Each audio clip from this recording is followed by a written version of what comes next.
Jantungku serasa mau meledak saat tangan lembut itu menyentuh bahuku di dalam kegelapan kamar yang hanya diterangi cahaya rembulan dari celah jendela. Di depanku, Bu Widya, yang kini telah resmi menjadi istriku, tersenyum dengan binar mata yang belum pernah kulihat sebelumnya. Wanita berusia 54 tahun itu tampak begitu anggun, jauh dari kesan ibu kos yang tegas seperti yang kukenal selama ini. Bau harum melati yang menguar dari rambutnya membuat kepalaku pening oleh rasa debar yang tak keruan. Saat jemarinya yang lentik perlahan merapikan kerah bajuku, aku menyadari bahwa malam ini bukan lagi tentang rasa kasihan atau sekadar tanggung jawab. Ada getaran hebat yang menyatukan kami, sebuah perasaan yang selama ini ia simpan rapat-rapat di balik sikap formalnya. Malam itu, di bawah saksi bisu keheningan malam pertama, kami akhirnya menyerahkan seluruh jiwa dan raga dalam sebuah ikatan yang paling suci, membuktikan bahwa rahasia hati yang terpendam belasan tahun itu, akhirnya menemukan muaranya dalam penyatuan yang penuh kelembutan dan kasih sayang. Semua ini bermula dari sebuah kamar kos sederhana di sudut kota yang bising. Namaku adalah Satria, seorang pemuda berusia 26 tahun yang baru saja meniti karir sebagai staf administrasi di sebuah perusahaan swasta. Sudah hampir 4 tahun aku menghuni salah satu kamar di rumah kos milik Bu Widya. Bagiku, Bu Widya adalah sosok wanita yang sangat dihormati oleh semua penghuni kos. Beliau adalah seorang janda tanpa anak yang suaminya telah tiada sejak lama. Penampilannya selalu rapi, bicaranya tertata, dan wajahnya masih menyisakan kecantikan masa muda yang sangat kental. Meskipun usianya sudah menginjak 54 tahun, ia masih terlihat sangat bugar dan memiliki aura yang sangat menenangkan. Selama bertahun-tahun, aku merasa Bu Widya memberikan perhatian yang sedikit lebih padaku dibandingkan penghuni kos lainnya. Awalnya, aku menganggap itu hanya karena aku adalah penghuni paling lama dan paling penurut. Jika penghuni lain sering telat membayar sewa, aku selalu tepat waktu. Jika ada lampu koridor yang mati, aku yang pertama kali menawarkan diri untuk menggantinya. Namun, ada hal-hal kecil yang mulai terasa ganjil. Setiap kali aku pulang kerja larut malam, selalu ada rantang makanan yang tergantung di gagang pintu kamarku dengan catatan kecil. Jangan lupa makan, Satria. Tubuhmu harus dijaga. Niatku murni hanya ingin menjadi penyewa yang baik dan membantu seorang wanita parubaya yang hidup sendirian. Aku sering membantunya mengangkat galon air, memperbaiki pagar yang karatan, atau sekadar menemaninya berbincang di teras saat akhir pekan. Aku tidak pernah berpikiran macam-macam, apalagi membayangkan ada benih cinta di sana. Bagiku, jarak usia hampir 30 tahun adalah benteng yang mustahil ditembus. Namun, sebuah kejadian besar mengubah segalanya. Suatu malam, badai besar melanda kota kami. Pohon besar di depan rumah kos tumbang dan menimpa atap bagian belakang rumah utama tempat Bu Widya tinggal. Listrik padam total. Di tengah kegelapan dan suara hujan yang menderu, aku mendengar teriakan minta tolong yang tertahan. Dengan senter di tangan, aku berlari menuju rumah utama. Aku menemukan Bu Widya terjepit di sudut ruangan karena sebagian plafon runtuh. Ia tampak sangat ketakutan dan menggigil hebat. Setelah berhasil mengevakuasinya ke tempat yang aman, aku melihat betapa rapuhnya wanita yang selama ini kukenal sangat kuat itu. Ia memegang tanganku erat-erat, seolah takut jika aku melepaskannya, ia akan hilang. Malam itu, karena kondisi rumahnya yang rusak parah, ia terpaksa mengungsi di ruang tamu rumah kos. Aku menemaninya sepanjang malam agar ia merasa aman.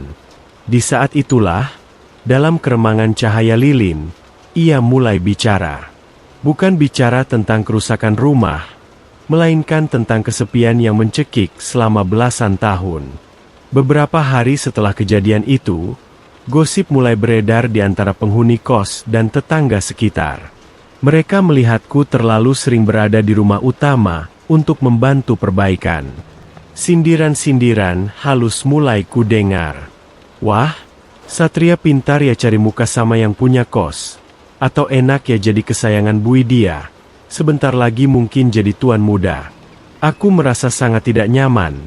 Namun Bu Widya justru tampak tenang.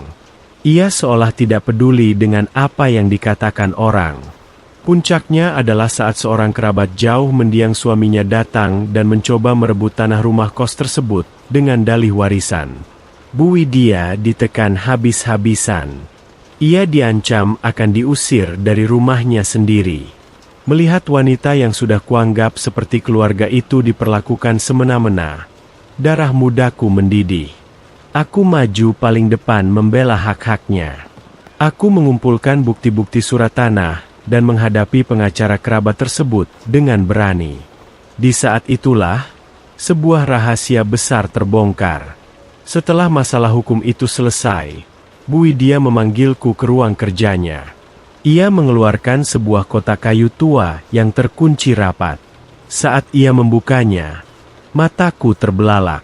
Di dalamnya terdapat tumpukan foto-fotoku secara diam-diam selama 4 tahun terakhir. Ada foto saat aku sedang mencuci motor, saat aku tertidur di teras karena kelelahan. Bahkan ada coretan-coretan tangan yang berisi kekagumannya padaku. "Satria, maafkan aku jika ini terlihat menakutkan bagimu," ucapnya dengan suara gemetar. "Aku sudah lama mengincarmu, bukan untuk menyakitimu, tapi karena hanya kamu yang memperlakukanku sebagai manusia, bukan sebagai objek atau sekadar janda tua yang kaya. Aku jatuh cinta padamu sejak tahun pertama kamu menginjakkan kaki di sini." Aku terdiam 1000 bahasa. Lidahku keluh. Ternyata semua perhatian, makanan di pintu, dan tatapan teduh itu bukan sekadar kebaikan ibu kos kepada penyewanya. Itu adalah ungkapan cinta seorang wanita yang telah lama memendam rasa. Ia mengaku telah lama merencanakan cara untuk membuatku tetap tinggal di sana. Bahkan ia sempat merasa takut jika aku akan pindah suatu saat nanti. Awalnya aku merasa bimbang. Apakah aku benar-benar mencintainya, atau hanya merasa kasihan? Namun, setelah kupikirkan dalam-dalam, aku menyadari bahwa aku pun merasa sangat kehilangan jika satu hari saja tidak melihatnya. Kehadirannya telah menjadi bagian dari napas hidupku selama 4 tahun ini. Kedewasaannya, kelembutannya, dan caranya memperlakukanku dengan penuh hormat adalah hal yang tidak kutemukan pada gadis-gadis seusiaku. Akhirnya, dengan segala keberanian, aku memutuskan untuk melamarnya. Keputusan ini menggemparkan seluruh lingkungan. Banyak yang menuduhku hanya menginginkan hartanya, dan banyak pula yang menuduh Bu Widya sudah mencuci otak pemuda seperti aku. Namun, kami memilih untuk tutup telinga. Kami menikah secara sederhana namun hikmat. Malam pertama kami adalah malam yang penuh dengan gejolak emosi. Aku yang biasanya percaya diri, mendadak menjadi sangat gugup.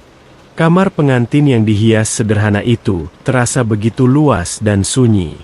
Widya duduk di tepi ranjang.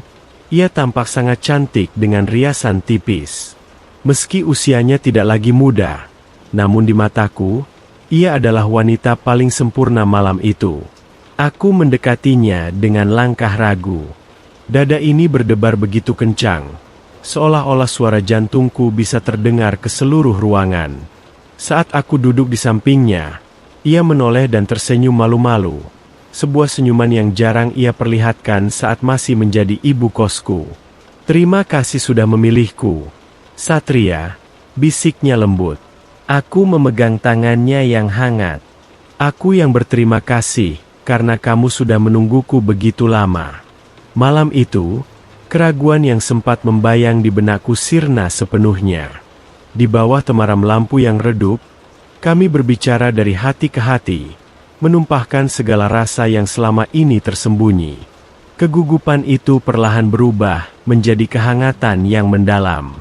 Kami menyadari bahwa cinta sejati tidak terikat oleh angka-angka di atas kertas. Penyatuan kami malam itu dilakukan dengan penuh kelembutan, rasa hormat, dan kesantunan, layaknya dua jiwa yang telah lama mencari satu sama lain dan akhirnya menemukan rumah untuk berlabuh. Setelah menikah, Kehidupan kami berubah drastis namun terasa sangat benar. Aku tetap bekerja di kantorku. Namun kini aku pulang ke rumah dengan perasaan bahagia yang luar biasa. Widya masih mengelola rumah kos kami. Namun kini ia tidak lagi sendirian. Kami menjadi pasangan yang saling melengkapi. Aku membawa semangat muda dan tenaga untuk melindunginya. Sementara ia membawa kebijaksanaan dan ketenangan untuk membimbingku. Rahasia yang terbongkar itu ternyata adalah berkah terbesar dalam hidupku. Jika ia tidak berani mengungkapkan perasaannya, mungkin aku akan selamanya menganggapnya hanya sebagai pemilik kos yang baik hati. Kini, setiap kali aku melihat foto-foto lama di kotak kayu itu, aku tersenyum sendiri. Ternyata, di balik wajah tegas itu, ada hati yang begitu lembut yang telah memilihku jauh sebelum aku menyadarinya. Kisah kami mengajarkan bahwa cinta seringkali datang di tempat yang paling tidak terduga, dalam rupa yang paling tidak kita bayangkan. Tidak ada kata terlambat untuk mencintai, dan tidak ada kata terlalu muda untuk berkomitmen pada seseorang yang benar-benar bisa menghargai jiwa kita. Kami membuktikan bahwa pernikahan beda usia yang terpaut jauh bisa berjalan dengan harmonis asalkan dilandasi oleh kejujuran dan rasa hormat yang mutlak. Sekarang, saat kami berjalan bersama di taman kota, aku tidak lagi peduli dengan tatapan sinis orang lain. Aku menggandeng tangannya dengan bangga. Bagiku, Widya bukan sekadar wanita yang berusia 54 tahun. Ia adalah istriku, kekasihku, dan rahasia terindah yang pernah Tuhan titipkan dalam hidupku. Dan di setiap malam yang kami lalui, debaran jantung yang kurasakan di malam pertama itu tidak pernah benar-benar hilang. Selalu ada rasa syukur yang membuncah setiap kali aku menyadari bahwa aku adalah lelaki yang ia incar, dan ia adalah wanita yang akhirnya melengkapi seluruh hidupku. Kisah cinta kami terus berlanjut, bukan lagi tentang rahasia atau incaran, melainkan tentang membangun masa depan bersama. Kami berbagi mimpi, berbagi tawa, dan saling menjaga di hari-hari tua yang akan kami lalui berdua. Ternyata, menjadi incaran seorang wanita dewasa sepertinya adalah hal paling membahagiakan yang pernah terjadi padaku. Aku tidak pernah menyesal sedikit pun, karena di pelukannya, aku menemukan kedamaian yang sesungguhnya.